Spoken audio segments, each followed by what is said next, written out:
खारगे जी, Sharad Pawar ji, Uddhav Thackeray ji, Stalin जी, चंपाई सोरेन जी, कल्पना सोरेन जी, तेजस्वी यादव जी, फरूक अब्दुल्ला जी, प्रकाश अंबेडकर जी, महबूबा मुफ्ती जी, दीपंकर भट्टाचार्य जी, सैयद सादिक अली शेहब दंगल जी, stage पे India alliance के वरिष्ठ नेता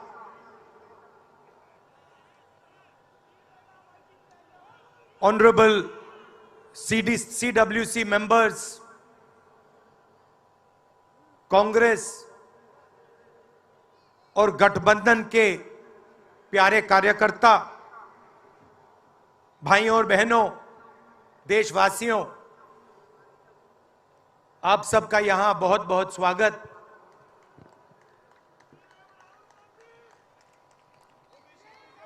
पिछले साल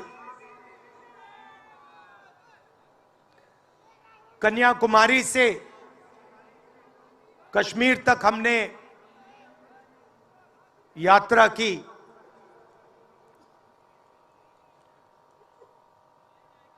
यात्रा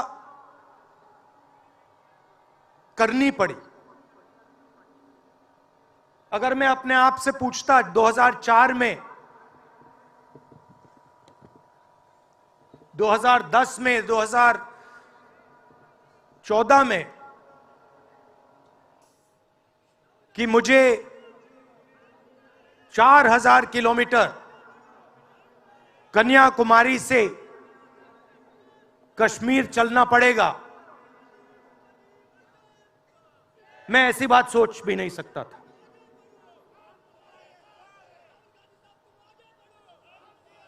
ये यात्रा, शांत हो जाएं, ये यात्रा हमें क्यों करनी पड़ी? क्योंकि देश का जो कम्युनिकेशन का सिस्टम है, चाहे वो मीडिया हो, सोशल मीडिया हो, वो आज देश के हाथ में नहीं है। जनता के जो मुद्दे हैं, बेरोजगारी, हिंसा, नफरत, महंगाई, किसानों के मुद्दे, अग्निवीर के मुद्दे, जवानों के मुद्दे, वो मुद्दे आपको मीडिया में नहीं दिखाई देंगे। तो हमने ये यात्रा करनी पड़ी क्योंकि और कोई चारा नहीं था। देश के ध्यान को पकड़ने के लिए विपक्ष को 4000 किलोमीटर, और सिर्फ राहुल गांधी नहीं चला, यह गलतफहमी में मत रहिए कि ये राहुल गांधी चला है। सब पार्टियों के, सब विपक्ष के पार्टियों के लोग चले, सब नेता आए, हिंदुस्तान का पूरा विपक्ष इन यात्राओं में शामिल हुआ।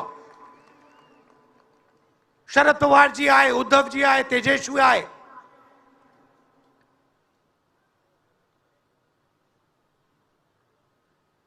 सोशल मीडिया में भी आप गलतफहमी में मत रहिए। किसी ने कहा कि सोशल मीडिया एक रास्ता है, सोशल मीडिया रास्ता नहीं है। उस पर भी कंट्रोल है।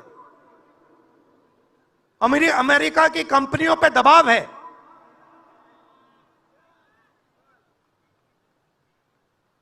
तो काफी डिस्कशन होता है कि हम बीजेपी से लड़ रहे हैं।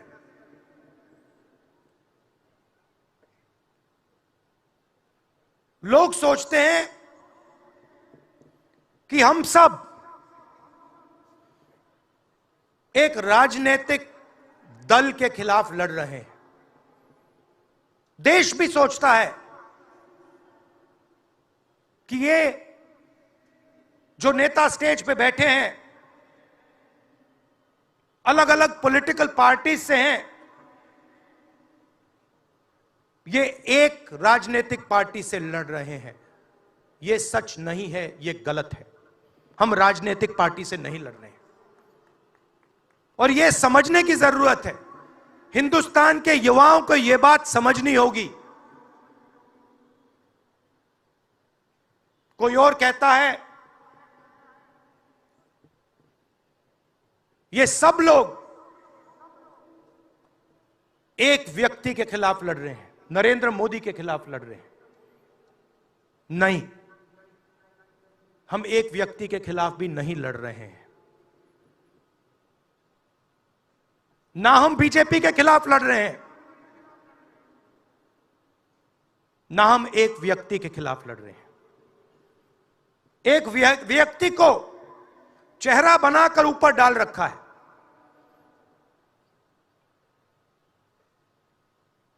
हिंदू धर्म में शक्ति शब्द होता है। हम शक्ति से लड़ रहे हैं, एक शक्ति से लड़ रहे हैं। अब सवाल उठता है वो शक्ति क्या है? जैसे किसी ने यहां कहा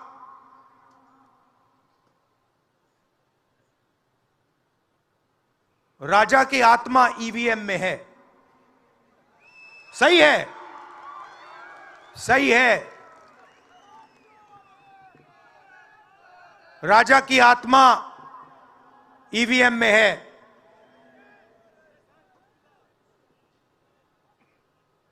हिंदुस्तान की हर संस्था में है,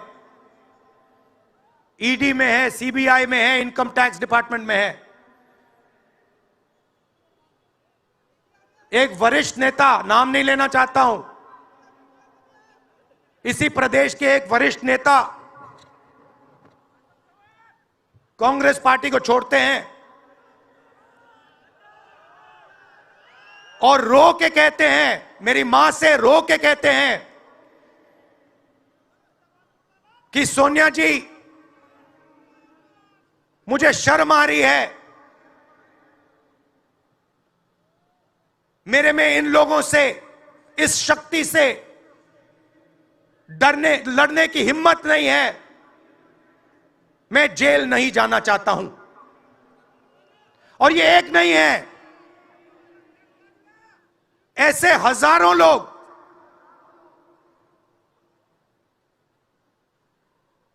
डराए गए हैं। क्या आप सोचते हो शिवसेना के लोग, एनसी के लोग ऐसे ही चले गए? नहीं, जिस शक्ति की मैं बात कर रहा हूं, उन्होंने उनका गला पकड़कर उनको बीजेपी की ओर किया है और वो सब डर के गए हैं।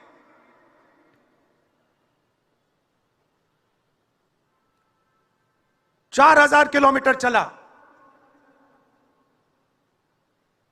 उसके बाद 6000 किलोमीटर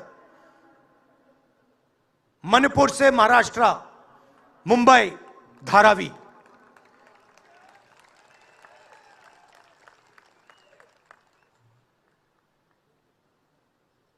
क्या मैंने देखा, क्या सुना, मैं आपको समझा नहीं सकता, शब्दों में नहीं बता सकता मैं आपको। बोल रहा हूं तो बात याद आई, मेरे पास एक युवा आता है, जीप पर कूदता है, सिक्योरिटी वाले उसको मारते हैं, दबाकर मारते हैं,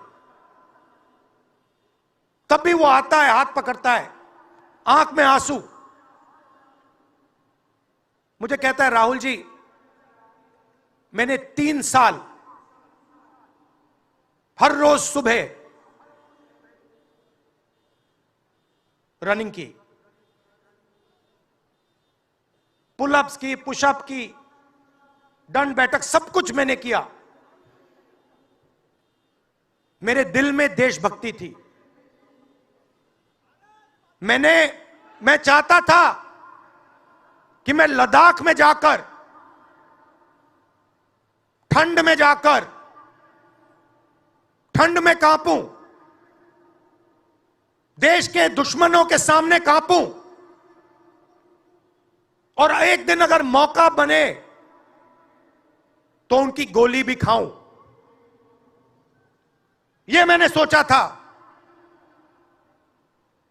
राहुल जी, अग्निवीर लागू कर दिया। मेरे देश ने मुझे धोखा दिया है। नहीं, तुम्हारे देश ने तुम्हें धोखा नहीं दिया, तुम्हारी सेना ने तुम्हें धोखा नहीं दिया, उसी शक्ति ने तुम्हें धोखा दिया है। नरेंद्र मोदी भाइयों और बहनों सिर्फ मास्क है, मुखौटा है। जैसे ये बॉलीवुड के एक्टर हैं, उनको रोल दिया गया है कि भैया आज सुबह आपको यह करना है, कल आपको यह बोलना है, परसों आप यह करोगे, सुबह उठ के समुद्र के नीचे जाओ, चलो सी प्लेन में उड़ो। 56 इंच की छाती नहीं है, खोखला व्यक्ति है।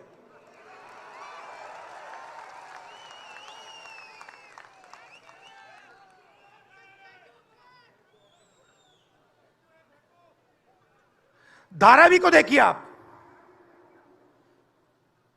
मुझसे पूछा गया कि ये जो यात्रा होगी कहां से कहां होगी। मैंने सोचा, एक बात क्लियर थी, मणिपुर से शुरू होगी। क्यों? वहां पे इसी शक्ति ने सिविल वॉर का माहौल बना रखा है। भाई भाई को मार रहा है, गोली मार रहे हैं, तो शुरुआत तो वहां से होगी। और फिर मैंने सोचा, अगर हिंदुस्तान को नया विजन देना है तो यात्रा धारावी में खत्म होगी। यह हुनर का कैपिटल है, हिंदुस्तान के टैलेंट का, स्किल का, हुनर का कैपिटल है। और इनको यहीं से, मुंबई से, इनके घरों से वही शक्ति इनको उठाकर बाहर फेंक रही है।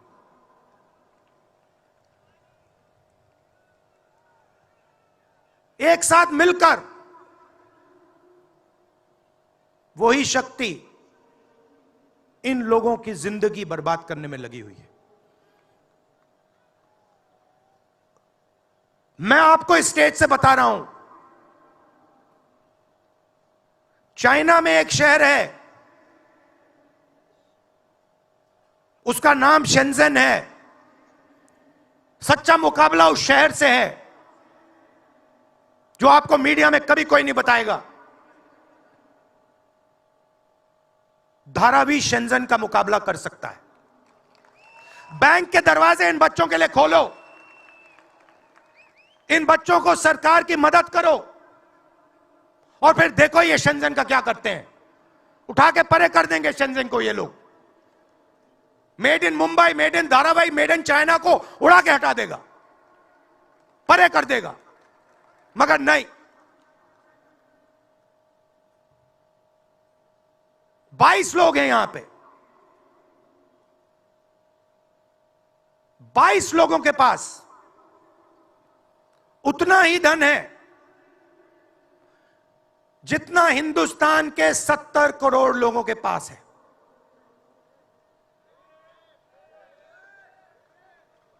हिंदुस्तान में इंटरनेशनल एयरपोर्ट खुलवाने के लिए साल लग जाते हैं। 10 दिन में शादी के लिए इंटरनेशनल एयरपोर्ट खुल जाता है। वो ठीक है, कोई बड़ी बात नहीं है। अगर 10 दिन में शादी के लिए खुल जाता है वो ठीक है, करना है करो, मगर बाकी हिंदुस्तान में भी तो खोलो, बाकी प्रदेशों में खोलो। इन्होंने क्या गलती की है?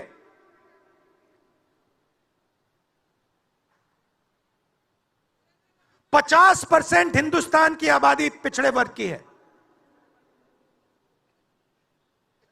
15% दलित, 8% आदिवासी, 15% माइनॉरिटी, 5% 7% गरीब जनरल कास्ट के लोग।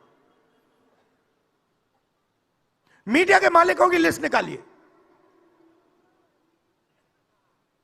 नाम दिखा दीजिए मुझे। दलित का नाम दिखा दो, आदिवासी का नाम दिखा दो, पिछड़े का नाम दिखा दो लिस्ट में। एक नहीं मिलेगा आपको। मैं ढूंढ रहा हूं, महीनों से ढूंढ रहा हूं।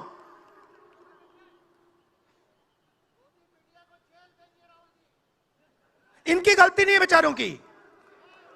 जैसे मोदी जी मुखौटे हैं, जैसे उनका रिमोट कंट्रोल इनका भी है।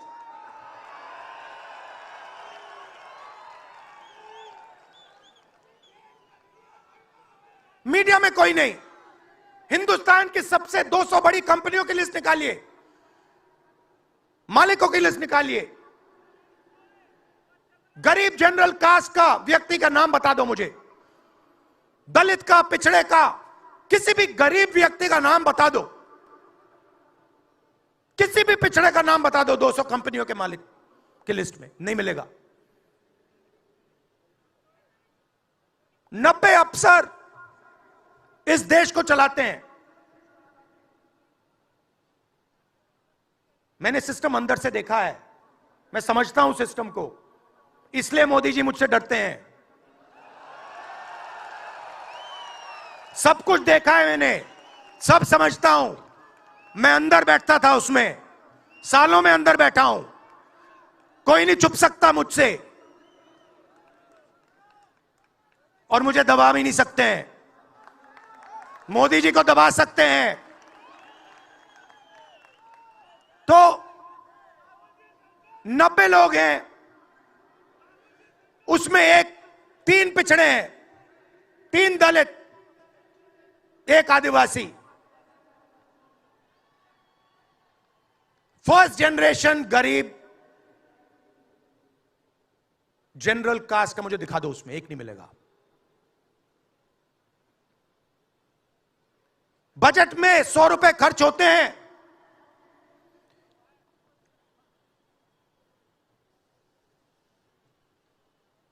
पिछड़े, दलित, आदिवासी सबको मिला दो, 6 रुपए का निर्णय लेते हैं। पॉलिसी कहां बनती है? पॉलिसी ये 90 लोग बनाते हैं, उसमें 200-300 और जोड़ दो।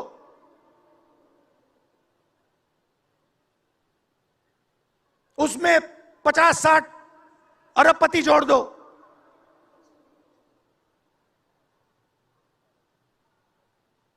यह है सच्ची शक्ति जो हिंदुस्तान को चला रहा है।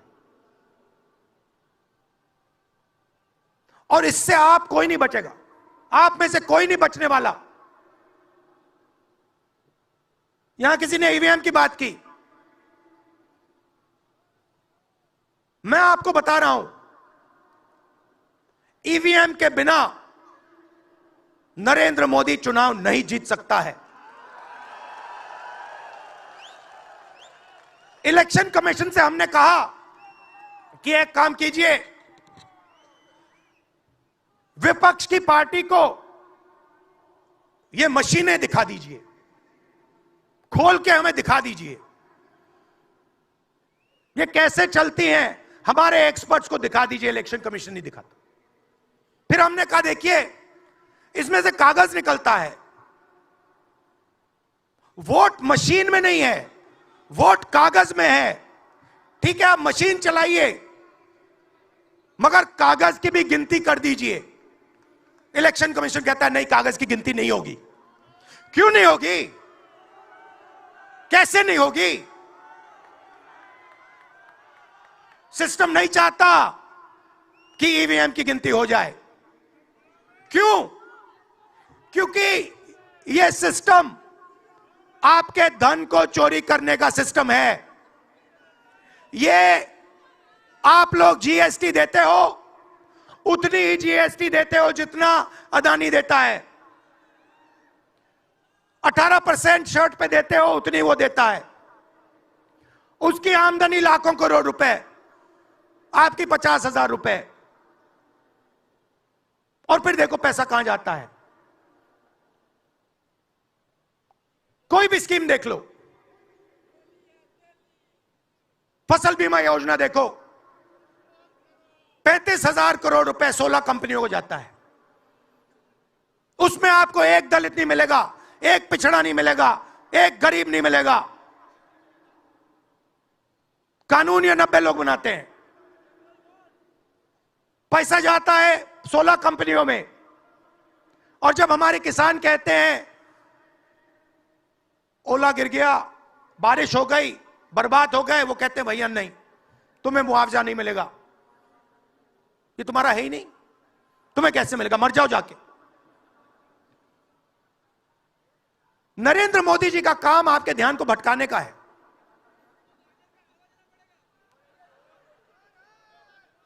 कभी आपसे कहेंगे देखो देखो चाइना की ओर देखो, पाकिस्तान की ओर देखो। कभी मोबाइल फोन की लाइट ऑन कर देंगे, थाली बजाओ।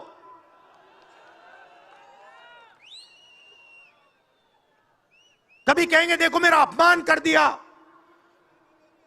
जैसे अभी किसी ने उनकी पत्नी के बारे में बोला, अब कहेंगे देखो मेरा अपमान कर दिया, ध्यान भटकाने के लिए। अब देखना होगा।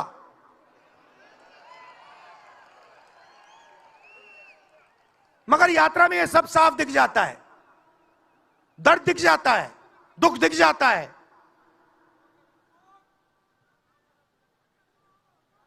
चालीस साल से सबसे ज्यादा बेरोजगारी हिंदुस्तान में आज है। मीडिया में आपको एक मिनट के लिए नहीं दिखता।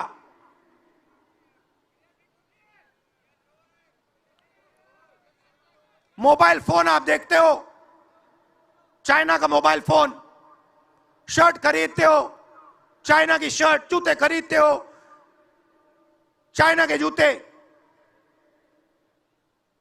चाइना के युवा को फायदा हो रहा है, और किसको फायदा हो रहा है?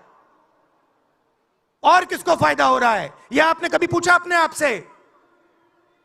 जब चाइना का यहां माल बिकता है, सिर्फ चाइना को फायदा नहीं होता, हिंदुस्तान के अरबपतियों को भी फायदा होता है भाई और बहनों। इसलिए धारावी को कभी उठने नहीं देंगे। इसलिए धारावी को यह सरकार कभी सपोर्ट नहीं दे सकती।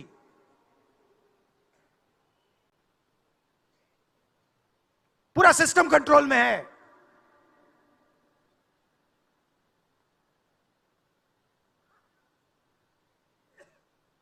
जब इनकी पहले सरकार आई, मैं आपको दिल की बात बताता हूं, पहले इनकी सरकार आई, अरुण जेटली मेरे पास आते हैं, कमरे में बैठते हैं और मुझे कहते हैं राहुल, ये जो लैंड एक्विजिशन का मामला है,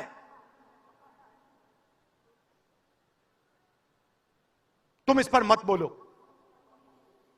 क्यों नहीं बोलूं? जनता का मामला है। अगर बोलोगे तो तुम्हारे ऊपर हम केस लगाएंगे। लगाओ केस, मुझे कोई फर्क नहीं पड़ता। क्या कर लोगे मेरा? ईडी वाले आए, 50 घंटे बैठा दिया।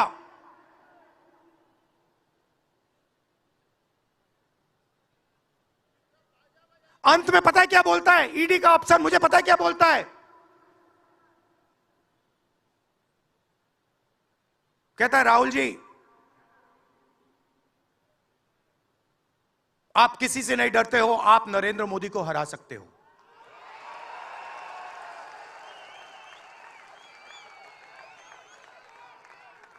ईडी का अफसर बोलता है मुझे।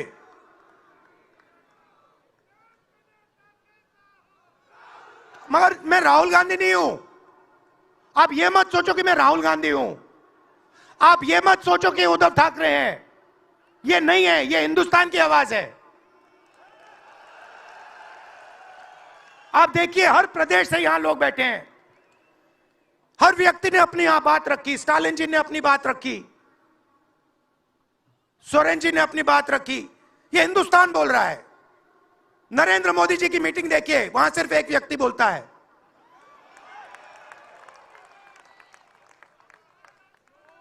गडकरी जी परे हो जाते हैं, माला के बाहर निकाल देते हैं उनको।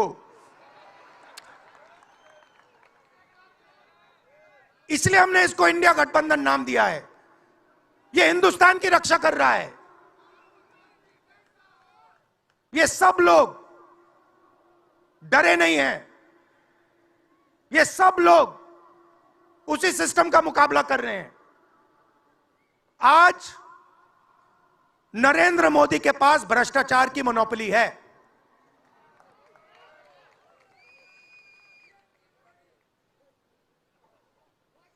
इलेक्टोरल बॉन्ड्स का सिस्टम निकाला।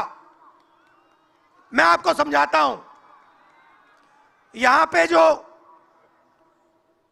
छोटे छोटे सड़कों पे ना एक्सटॉर्शन चलता है, हफ्तेबाजी चलती है ना, वो नेशनल लेवल पे कर रहे हैं ये लोग। मैं बता देता हूं, 4 तरीके की हो रही है। एक, पहले ये कॉन्ट्रैक्ट देते हैं, सरकार कॉन्ट्रैक्ट देगी और सीधा परसेंटेज लेगी। इलेक्टोरल बॉन्ड देख लीजिए, उसमें साफ है। कंपनी को कॉन्ट्रैक्ट मिलता है, उसके एकदम बाद वो बीजेपी को हफ्ता देना शुरू कर देती है। दूसरा, सीधा एक्सटॉर्शन। ईडी सीबीआई भेज देंगे। जैसे यहां पे मुंबई का एयरपोर्ट इनको चाहिए था, ईडी सीबीआई भेजी, एयरपोर्ट किसी और को पकड़ा दिया। सीधा एक्सटॉर्शन। तीसरा, शेल कंपनी। जैसे यहां भी किसी ने कहा, अंबेडकर जी ने कहा, कंपनी की प्रॉफिट ही नहीं है और उससे ज्यादा पैसा वो बीजेपी को दे रही है। और चौथा, कॉन्ट्रैक्ट देने के पहले पैसा दो, कॉन्ट्रैक्ट लो। देखिए, मैं आपको एक बात कहता हूं, यहां मुंबई में किसी भी गुंडे को आप सीबीआई, ईडी और इनकम टैक्स पकड़ा दो, ठीक है? वो हो रहा है, वो ही हो रहा है। एक व्यक्ति ने इनको पकड़ रखा है, उनके पीछे एक और शक्ति है, वो कह रही है भैया आप देखो, हमें ये एयरपोर्ट चाहिए। आपका एयरपोर्ट मुंबई का एयरपोर्ट है ना, आपने तो देखा। सीबीआई की इंक्वायरी हुई और उसके एकदम बाद मुंबई एयरपोर्ट अदानी जी को मिल गया। तो मैं आपसे कह रहा हूं कि इससे आपका नुकसान हो रहा है। नोटबंदी की, जीएसटी लागू की, जो हिंदुस्तान का रोजगार का सिस्टम था उसको खत्म कर दिया। चाहते हैं कि यहां सिर्फ 20-25 कंपनियों का राज हो। चाहते हैं कि ये जब छोटा धंधा चलाते हैं, सब्जी बेचते हैं, छोटे छोटे दुकानें चलाते हैं, चाहते हैं कि ये सब खत्म हो जाए। और एक के बाद एक इनको खत्म कर रहे हैं। स्मॉल और मीडियम मैन्युफैक्चरिंग जो है उसको सबको खत्म कर रहे हैं। यही लोग तो चाइना का मुकाबला कर सकते हैं। जो स्मॉल और मीडियम इंडस्ट्री है वही तो चाइना का मुकाबला करेगी, वही तो देश को रोजगार देगी। उस नींव को उड़ा रहे हैं। और आपको खड़ा होना पड़ेगा। आपके बिना काम नहीं बनने वाला। आप हो भारत माता, आप सब भारत माता हो, और आपकी जिम्मेदारी बनती है, हमारी जिम्मेदारी है, मगर देश के युवाओं की भी जिम्मेदारी बनती है।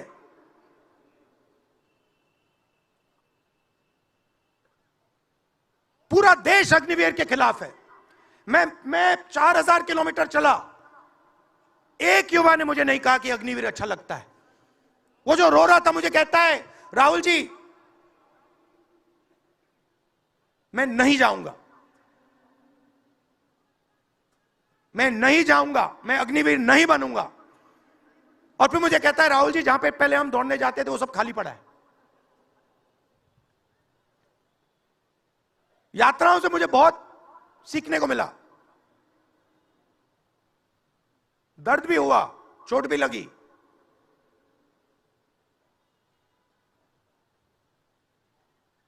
मगर जो प्यार मिला, दिल से जो प्यार मिला,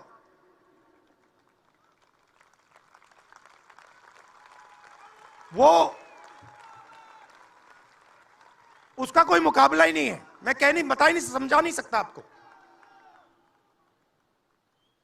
और जो भी आप मुझसे करवाना चाहो, जहां भी आप मुझे बुलाना चाहो, मैं आपके लिए और इस देश के लिए हाजिर हूं।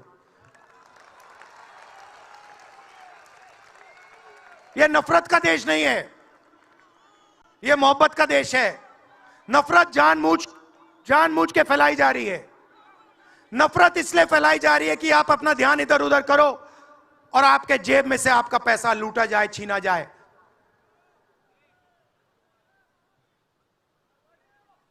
तो नफरत को नहीं फैलने दो। जैसे यात्रा से मैसेज निकला, हिंदुस्तान के दिल से मैसेज निकला, नफरत के बाजार में मोहब्बत की दुकान खोलो। यह हमारे सब महापुरुषों ने कहा है। गांधी जी ने कहा, बुद्ध भगवान ने कहा, राम जी ने कहा, यही कहा। अगर राम का, बुद्धा का एक ही मैसेज है, नफरत के बाजार में मोहब्बत की दुकान खोलो। धन्यवाद।